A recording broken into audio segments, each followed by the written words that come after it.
Hiya folks, JD here, and just to give you a bit of context for what you're about to see, a couple of weeks ago you'll remember that I built this. We had the unboxing and I built a little Runcam Micro Swift 2. I've been eager to take it out and try it, but unfortunately because of the weather we've had, up until about a week ago we had 3 weeks of colossal rain, torrential rain and very heavy storms, so obviously no FPV.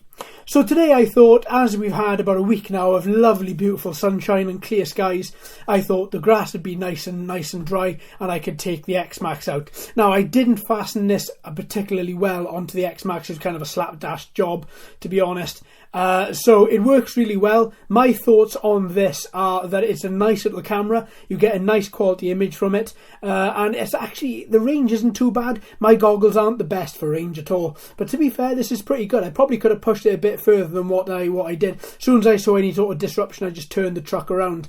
So yeah, we just go for a nice little ride and test this out. But as I was doing that, this arrived, the GoPro Hero Black. 7 Black rather. So I thought I would take this out at the same time and I would position this next to the FPV camera so we could see the FPV cam, you could see it recording, see it transmitting, as well as test the hyperstability of the GoPro as well. So in this video I flipped between the Runcam and the GoPro so you can see the Runcam footage, the GoPro footage, the stability, and then back to the FPV. Anyway, I'm going to stop. I hope you enjoy. Let me know in the comments what you think. Thanks folks, take care.